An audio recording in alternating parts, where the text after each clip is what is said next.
여러분 안녕하세요. 오늘 이 영상에서는 왜 나이 들수록 친구가 자연스럽게 줄어드는지, 그리고 그 변화가 왜 실패가 아니라 오히려 아주 건강한 신호인지를 실제 사람들의 이야기를 통해 차분히 풀어보려 합니다. 아주 솔직한 질문 하나부터 드리겠습니다. 언제부터 사람을 만나는 일이 즐거움이 아니라 부담이 되었을까요? 약속이 잡히면 괜히 마음이 먼저 무거워지고 나가기 전부터 한숨이 나오지는 않으신가요? 예전에는 반갑기만 하던 전화가 요즘은 울리기만 해도 피곤하게 느껴지지는 않으신지요? 만약 그렇다면 지금 이 영상은 여러분 이야기입니다. 그리고 먼저 분명히 말씀드리고 싶습니다. 그건 여러분이 변해서도 사람이 냉정해져서도 아닙니다. 그저 인생이 다음 단계로 넘어가고 있을 뿐입니다. 우리는 오래도록 이런 말을 들어왔습니다. 나이 들어 친구 없으면 쓸쓸한 인생이라고요. 그래서 마음이 내키지 않아도 모임에 나가고 이미 힘든 관계도 끊지 못한 채 억지로 이어옵니다. 연락하지 않으면 괜히 내가 이상한 사람이 된 것 같고 관계에서 빠지면 인생에서도 밀려나는 것 같아서요. 그런데 정말 그럴까요? 정말 친구가 많아야 외롭지 않은 걸까요? 제가 직접 만나온 수많은 60대, 70대 어르신들 가운데 정작 가장 쓸쓸해 보였던 분들은 의외로 늘 사람들 속에 계시던 분들이었습니다. 매주 모임이 있고 전화는 끊이지 않는데 집에 돌아오면 마음이 텅 비어 있던 분들이었죠. 이상하지 않으신가요? 사람은 이렇게 많은데 왜 마음은 더 외로울까요? 그 이유는 생각보다 단순합니다. 그건 더 이상 친구가 아니라 버거운 관계가 되어버렸기 때문입니다. 끝까지 보시면 여러분은 두 가지를 분명히 얻게 되실 겁니다. 지금 느끼는 이 마음이 결코 이상하지 않다는 확신, 그리고 혼자 있는 시간이 외로움이 아니라 평화로 바뀌는 과정을 말입니다. 만약 지금 이 이야기가 마치 내 얘기처럼 느껴지셨다면 구독 버튼을 한번 눌러주세요. 혼자만 품고 있던 생각을 함께 나눌 수 있는 공간이 되었으면 합니다. 이제부터 그 이야기를 천천히 시작해 보겠습니다. 66살 박성호 씨는 평생을 돌아보며 스스로를 이렇게 표현해 왔습니다. 나는 사람 복이 많은 인생을 살았다. 실제로 그의 삶은 늘 사람으로 가득 차 있었습니다. 고등학교 동창회, 군대 전우회, 직장 오비 모임까지 더하면 한 달에 약속이 5번은 기본이었습니다. 주말이 비어 있는 날은 손에 꼽을 정도였고 전화기에는 늘 누군가의 이름이 떠 있었습니다. 카카오톡 단체방만 해도 10개가 넘었습니다. 겉으로 보기엔 외로움과는 거리가 먼 인생이었습니다. 주변 사람들도 늘 이렇게 말하곤 했습니다. 형님은 친구가 많아서 노후 걱정은 없겠어요. 그 말이 틀린 말처럼 들리지도 않았습니다. 실제로 불러주는 자리는 많았고 혼자 집에 있는 날보다 사람들 사이에 있는 날이 훨씬 많았으니까요.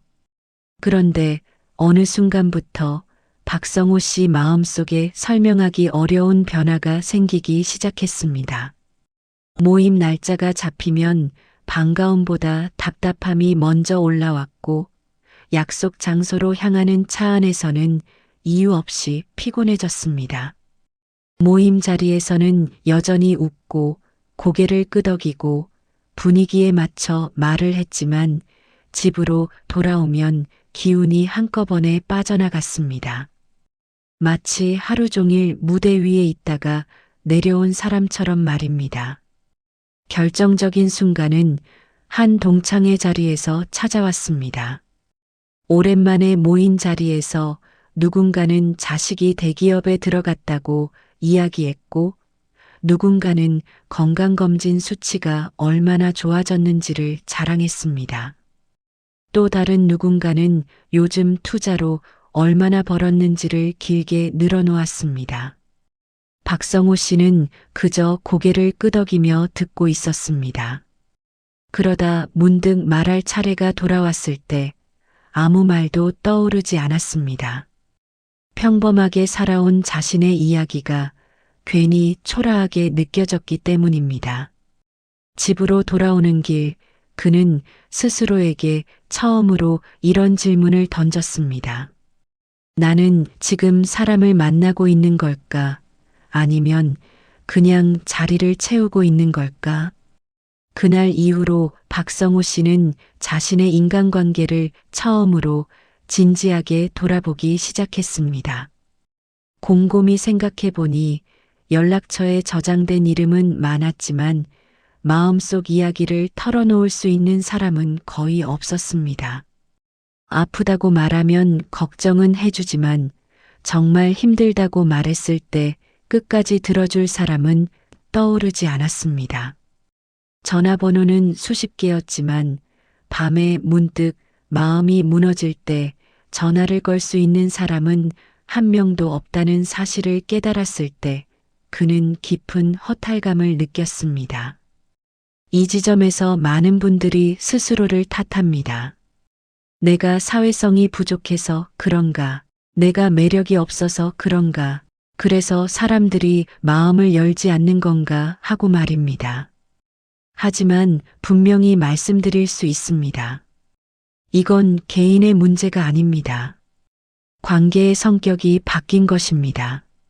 젊을 때의 관계는 필요와 역할 위에서 만들어집니다. 같은 학교에 다니고 같은 부대에서 생활하고 같은 회사에서 일하면서 자연스럽게 이어집니다. 그때는 마음이 완전히 맞지 않아도 관계가 유지됩니다. 함께 있어야 할 이유가 분명했기 때문입니다. 하지만 은퇴 이후에는 그 이유가 사라집니다. 더 이상 같은 공간에 머물 필요도 없고 같은 목표를 공유할 필요도 없어집니다. 그렇게 되면 관계는 자연스럽게 본질만 남습니다. 그 사람과 함께 있을 때 내가 편안한지 아니면 더 지치는지, 말하지 않아도 괜찮은지 아니면 늘 무언가를 증명해야 하는지, 이 기준 앞에서 많은 관계가 조용히 걸러지기 시작합니다. 박성호 씨도 이 사실을 받아들이는데 시간이 필요했습니다. 약속을 하나둘 거절하면서도 마음이 편치 않았고 요즘 왜 이렇게 안 나오냐는 말이 부담스럽게 느껴졌습니다. 혹시 사람들이 자신을 잊어버리지는 않을까 하는 불안도 따라왔습니다. 하지만 몇 주가 지나자 예상과는 다른 변화가 찾아왔습니다. 주말이 조용해졌고 집에서 보내는 시간이 늘어났습니다. 처음에는 그 조용함이 낯설었지만 점점 마음이 가벼워졌습니다. 아침에 눈을 떠도 급하게 준비할 필요가 없었고 누군가의 눈치를 보지 않아도 되었습니다. 혼자 커피를 마시며 창밖을 바라보는 시간이 늘어났고 그 시간 속에서 오래 잊고 지냈던 자신의 생각들이 하나둘 떠오르기 시작했습니다. 그제야 박성호 씨는 깨달았습니다. 자신이 그동안 외로웠던 이유는 혼자여서가 아니라 혼자의 시간을 스스로에게 한 번도 허락하지 않았기 때문이라는 것을 말입니다. 독일 철학자 쇼펜하우어는 이렇게 말했습니다. 사람은 혼자일 수 있을 때에야 비로소 자기 자신이 된다. 이 말은 혼자가 되라는 뜻이 아닙니다. 혼자 있어도 무너지지 않을 때 관계도 비로소 제자리를 찾는다는 의미에 가깝습니다. 이 이야기가 낯설지 않게 느껴지신다면 여러분 역시 이미 같은 길 위에 서 계신 겁니다. 그리고 분명히 말씀드릴 수 있습니다. 그 길은 잘못된 길이 아닙니다. 오히려 인생이 다음 단계로 넘어가고 있다는 아주 정상적인 신호에 가깝습니다.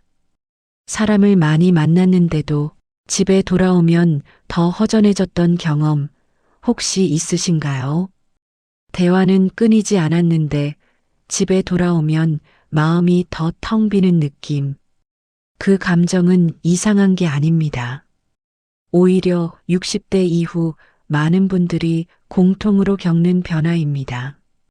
지금부터 들려드릴 이야기는 그 허전함의 정체를 조금 더 분명하게 보여줍니다.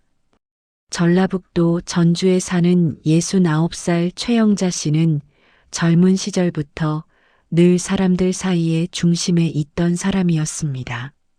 성격이 밝고 말솜씨가 좋아 어디를 가든 분위기를 이끌었고 직장에서도 동네에서도 친척들 사이에서도 연락은 늘 먼저 그녀에게 왔습니다. 그래서 최영자 씨는 평생 사람이 많아야 외롭지 않다는 말을 의심 없이 믿으며 살아왔습니다. 하지만 예순을 넘기면서 마음에 조금씩 균열이 생기기 시작했습니다.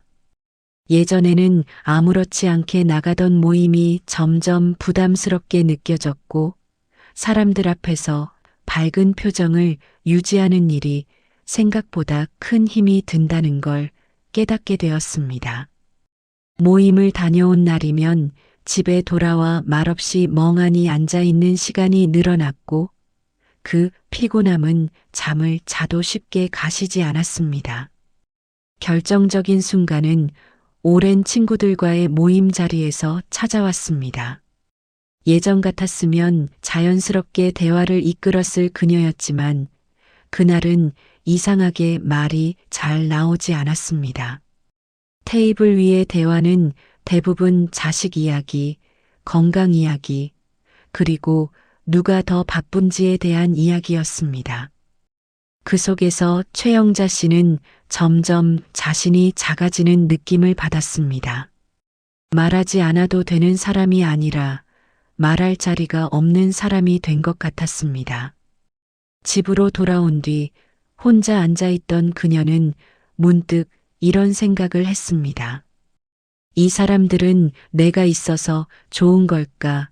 아니면 그냥 자리가 필요해서 부르는 걸까? 그 질문에 쉽게 답할 수 없었다는 사실이 오히려 그녀를 더 힘들게 했습니다.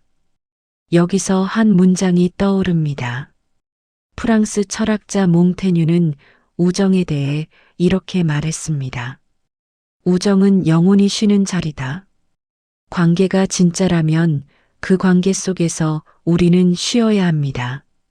그런데 최영자 씨의 관계는 쉬는 자리가 아니라 버티는 자리가 되어 있었던 겁니다.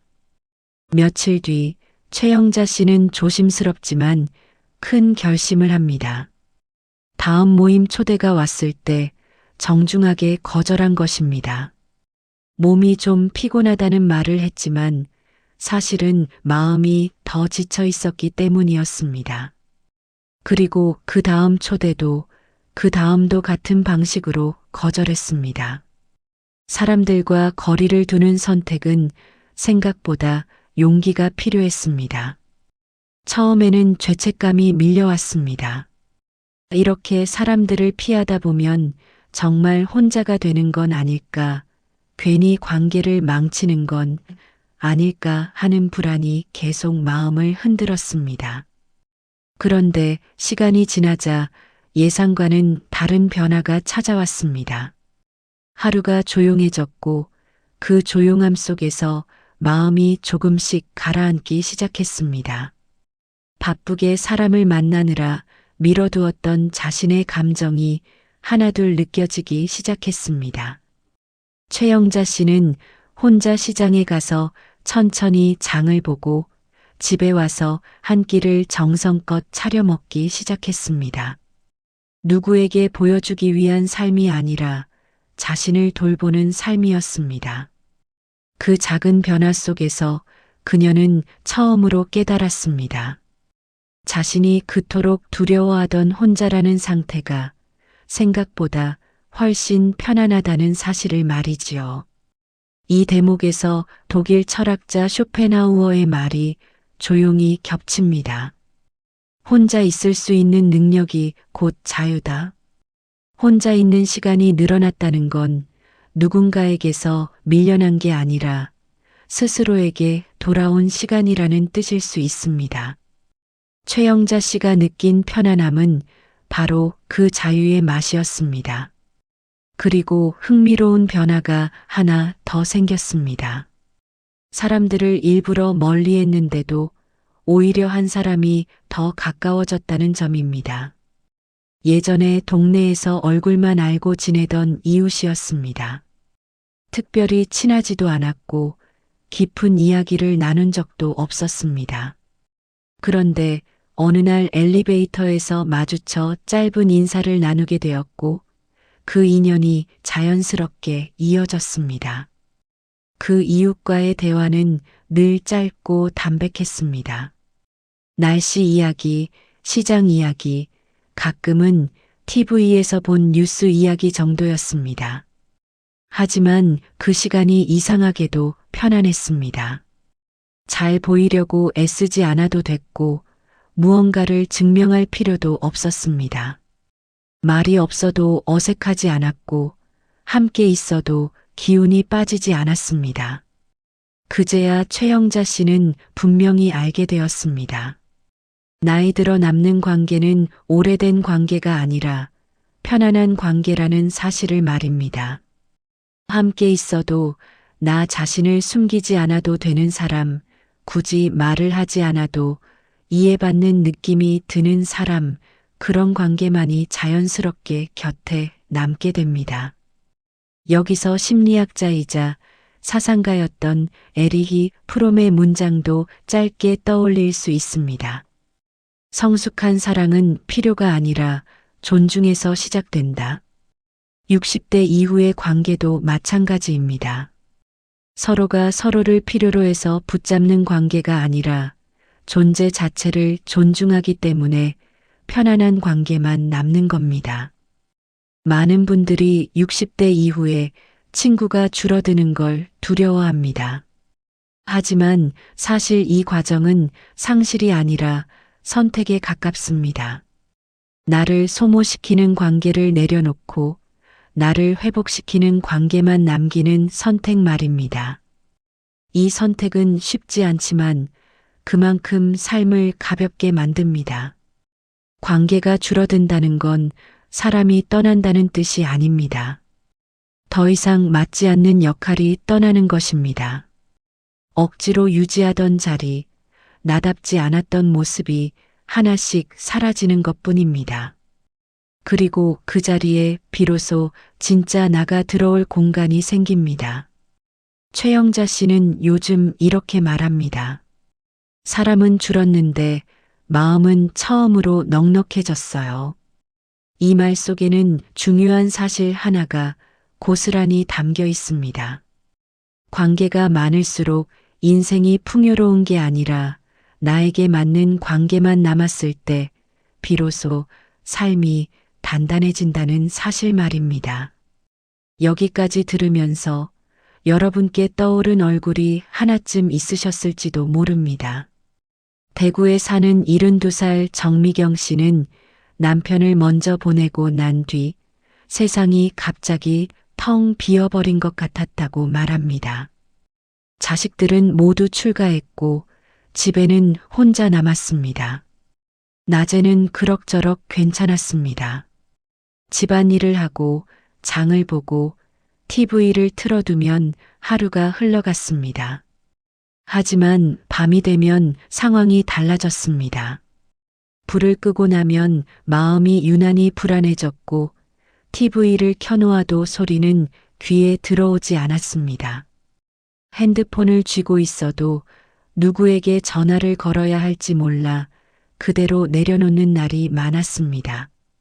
정미경 씨는 혼자 있는 시간이 견디기 힘들어 일부러 약속을 만들기 시작했습니다. 동네 문화센터에 등록했고 종교 모임에도 나갔고 먼저 지인들에게 전화를 걸었습니다. 집에 혼자 있는 시간이 줄어들면 괜찮아질 거라 생각했기 때문입니다. 하지만 사람을 만나고 돌아온 밤은 오히려 더 허전했습니다. 하루 종일 말을 했는데도 마음은 전혀 가벼워지지 않았습니다. 오히려 조용해질수록 허전함이 더 또렷해졌습니다. 어느 날 그녀는 문득 이런 생각을 했다고 합니다. 나는 혼자가 무서운 게 아니라 혼자 있는 나를 마주하는 게 무서운 게 아닐까? 이 질문 앞에서 많은 분들이 잠시 말을 잃습니다. 우리는 평생 역할 속에서 살아옵니다. 누군가의 아내였고, 엄마였고, 직장인이었고, 늘 어딘가에 소속된 사람이었습니다. 그 역할 속에서는 해야 할 말이 있었고, 보여야 할 모습이 있었습니다. 하지만 혼자가 되면 그 모든 역할이 사라집니다. 더 이상 설명할 필요도 증명할 필요도 없어집니다. 바로 그 순간 불안이 시작됩니다. 아무 역할도 없는 나 그 자체로 서 있는 나를 마주해야 하기 때문입니다. 이 지점에서 독일 철학자 하이데거의 말이 떠오릅니다. 그는 이렇게 말했습니다. 사람은 고독 속에서 비로소 자기 자신과 마주한다. 혼자 있는 시간이 괴로운 이유는 그 시간에 우리가 피하고 싶었던 질문들이 모습을 드러내기 때문입니다. 정미경 씨에게도 그런 시간이 찾아왔습니다. 어느 날은 일부러 아무 약속도 잡지 않고 하루를 보내보기로 했습니다. 아침에 일어나 밥을 먹고 창가에 앉아 커피를 마시고 아무 계획 없이 시간을 흘려보냈습니다.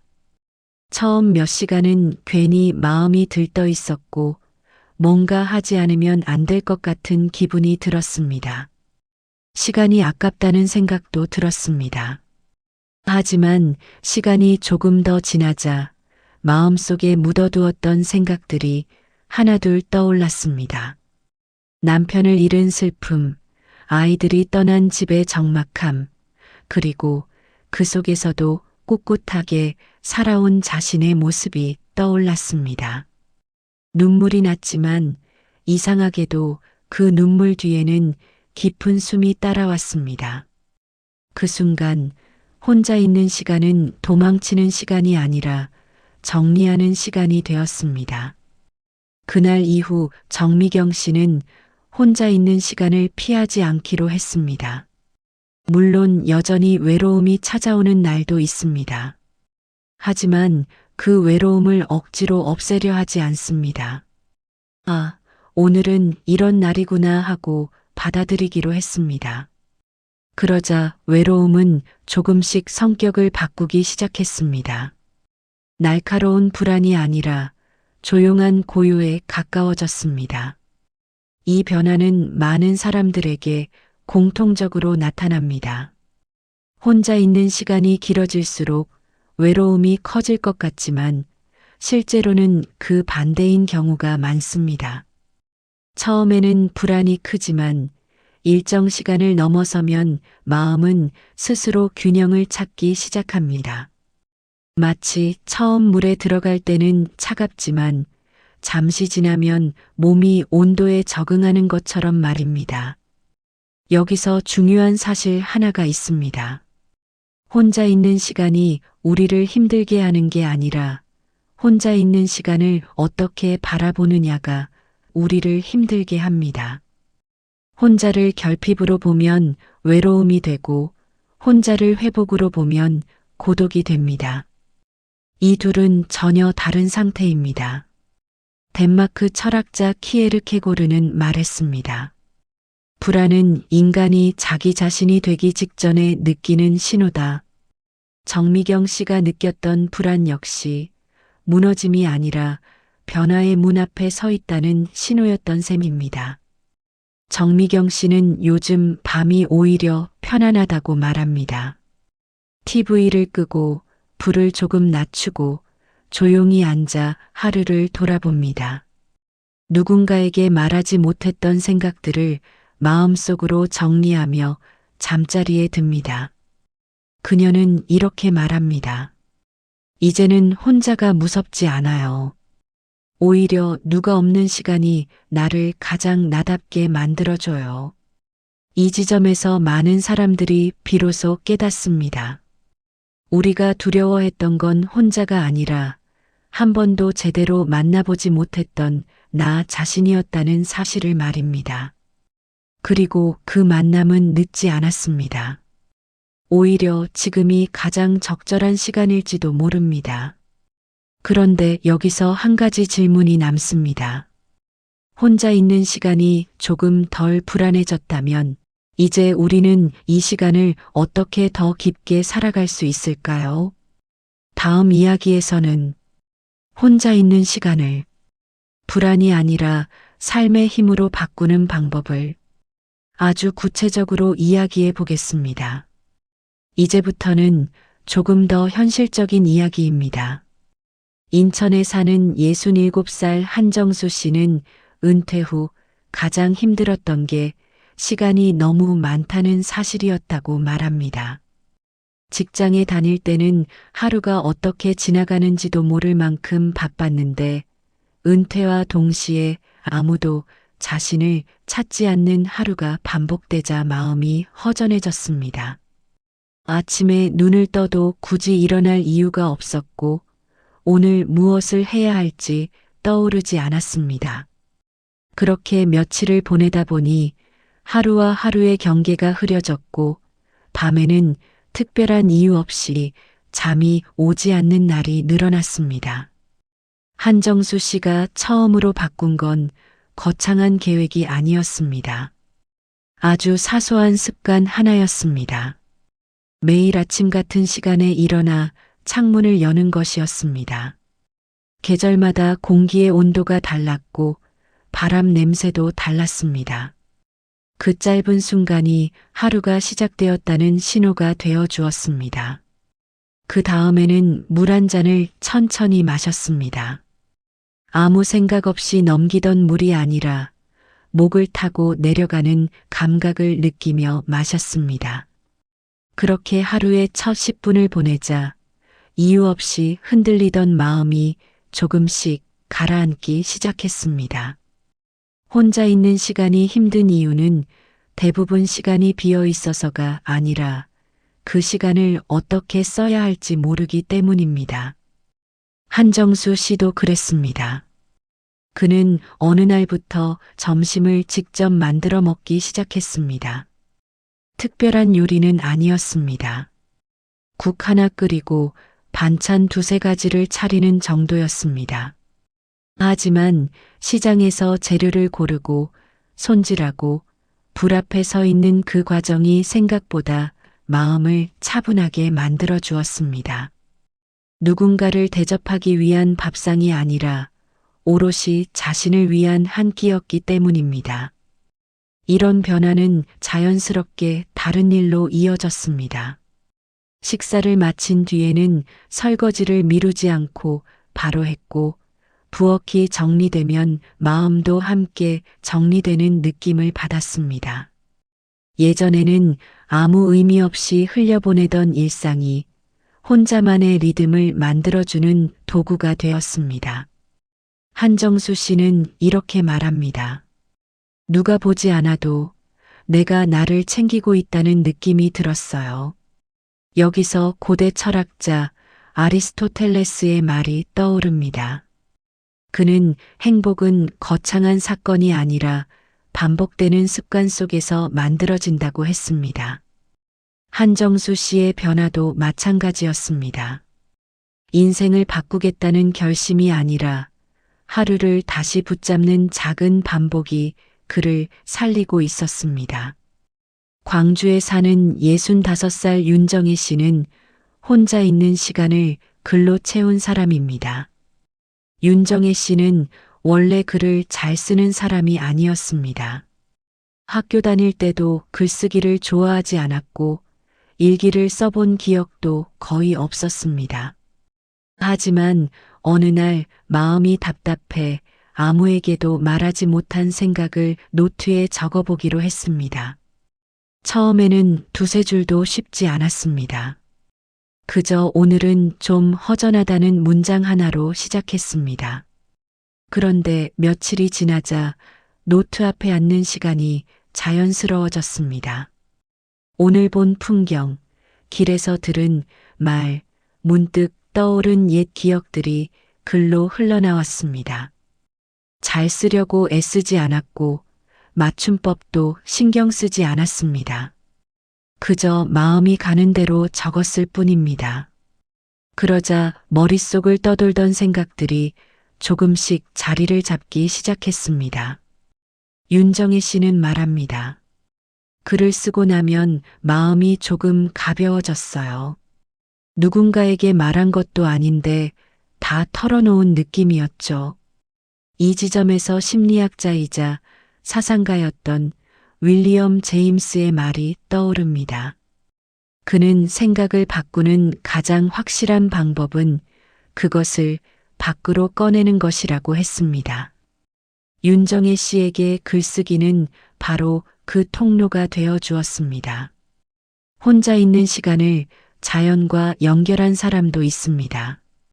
충남 태안에 사는 70살 오성민 씨는 매일 오후 같은 시간에 집 근처 바닷가를 걷습니다. 특별한 목표는 없습니다. 몇 걸음 걷다가 멈춰서서 파도를 보고 바람을 느끼고 다시 걷습니다. 처음에는 혼자 걷는 게 어색했지만 어느 순간부터 그 시간이 하루 중 가장 기다려지는 시간이 되었습니다.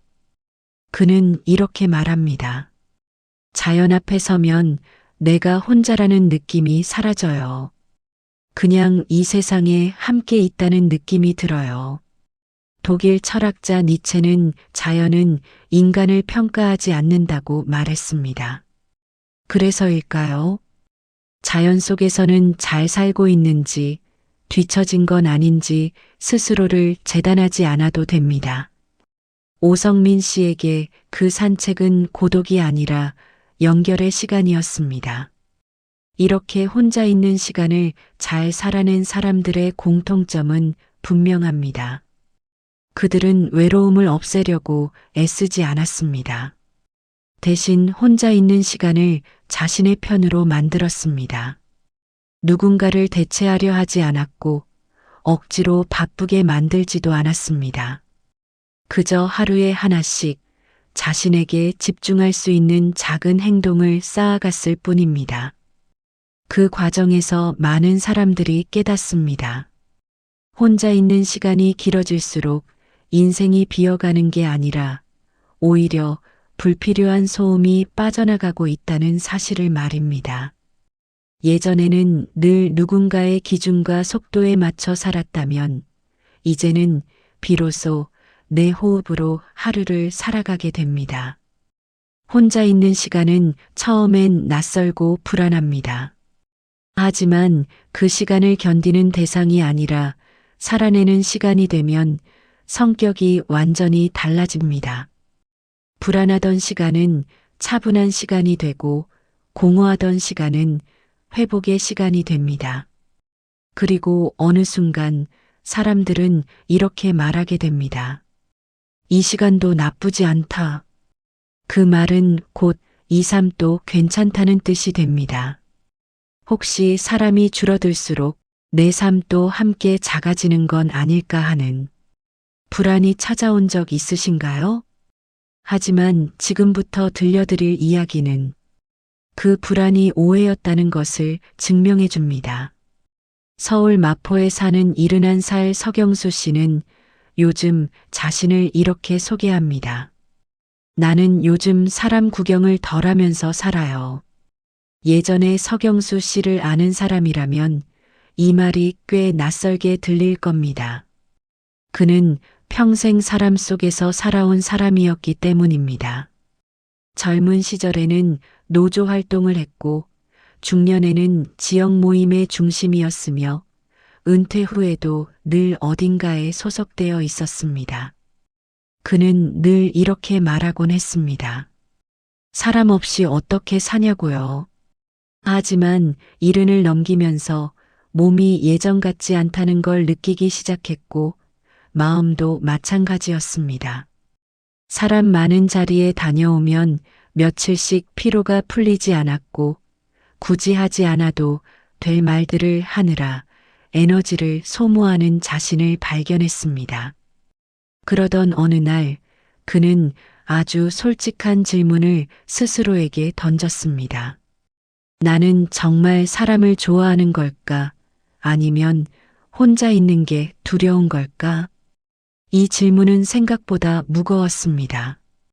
답을 바로 내릴 수 없었기 때문입니다.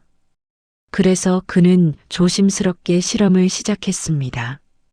불필요하다고 느껴지는 모임은 정중히 거절했고 연락의 빈도를 줄였으며 일부러 혼자 있는 시간을 늘렸습니다. 처음에는 마음 한구석이 불안했습니다. 마치 세상과 연결된 끈을 하나씩 내려놓는 기분이 들었기 때문입니다.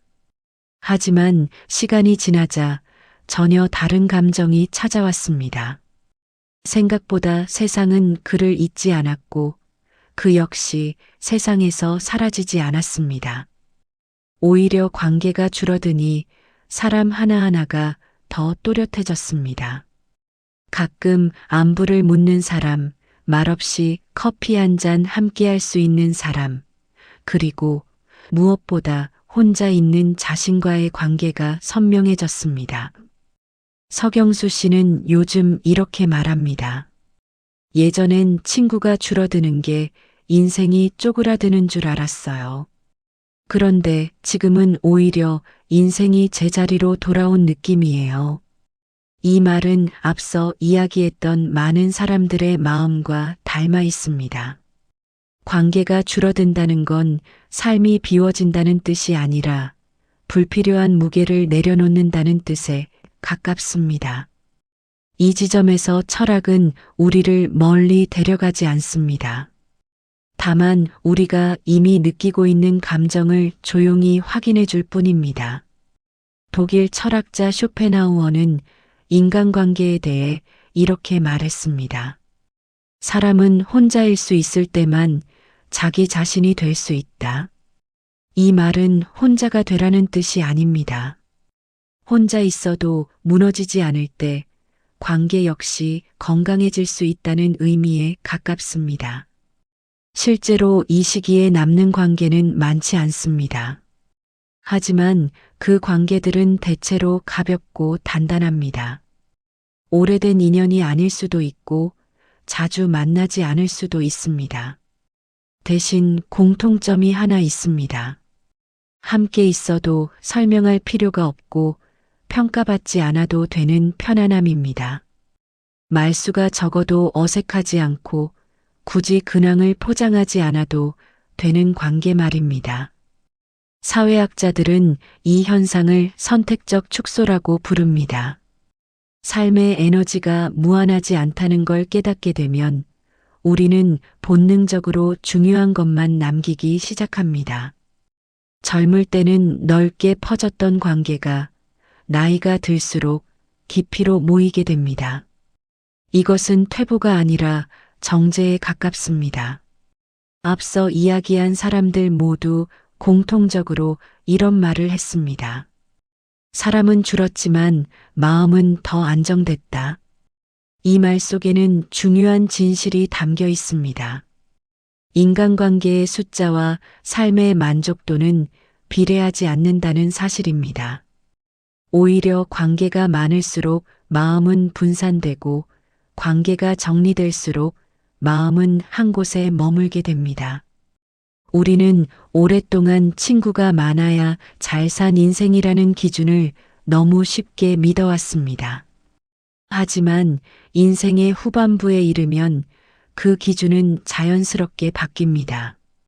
이제 중요한 것은 내가 얼마나 많은 사람에게 둘러싸여 있는지가 아니라 내가 나 자신과 얼마나 편안하게 함께 있을 수 있는가입니다.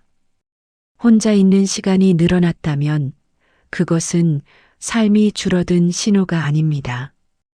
오히려 삶이 다시 나에게로 돌아오고 있다는 신호입니다.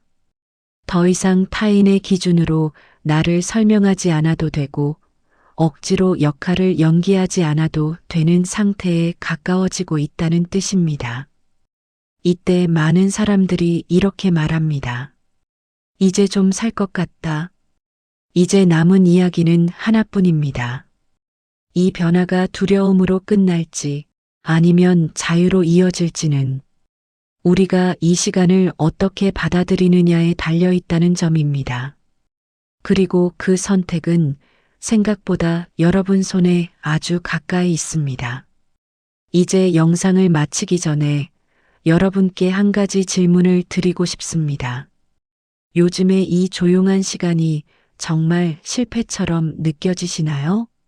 아니면 아직 이름 붙이지 못한 변화처럼 느껴지시나요?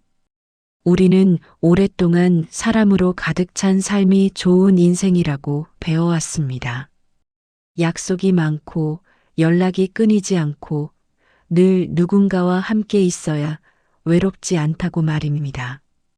그래서 혼자 있는 시간이 늘어나면 괜히 불안해지고 나만 뒤처진 건 아닐까 스스로를 의심하게 됩니다.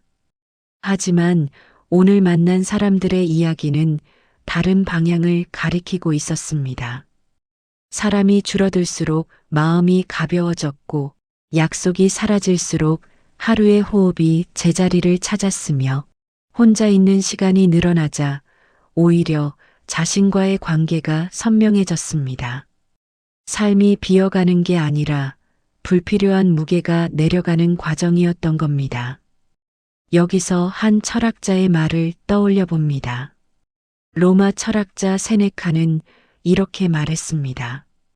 혼자 있는 시간을 견디지 못하는 사람은 자기 자신과도 함께할 수 없다. 이 말은 혼자가 되라는 뜻이 아닙니다. 혼자 있어도 무너지지 않을 때 비로소 삶의 중심이 바로 선다는 뜻에 가깝습니다. 어쩌면 지금 여러분이 지나고 있는 이 시간은 외로움의 끝이 아니라 성숙의 입구일지도 모릅니다.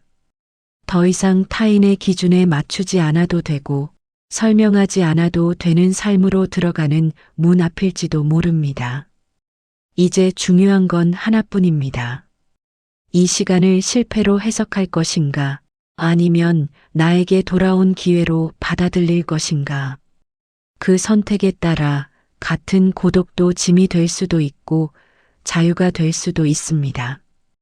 혼자여도 괜찮다고 느껴지는 순간 우리는 비로소 삶을 붙잡지 않아도 되는 지점에 도달합니다. 그때 사람은 처음으로 이렇게 말하게 됩니다. 이제는 이 삶이 내 것 같다고요. 오늘 이 이야기가 여러분의 외로움을 완전히 지워주지는 못했을지 모릅니다. 하지만 적어도 그 외로움이 잘못된 길 위에 있지 않다는 사실만은 조용히 전해졌기를 바랍니다. 지금 이 모습 그대로 여러분의 삶은 충분히 단단합니다. 혼자여도 괜찮습니다. 아니, 어쩌면 지금이 가장 자유로운 순간일지도 모릅니다.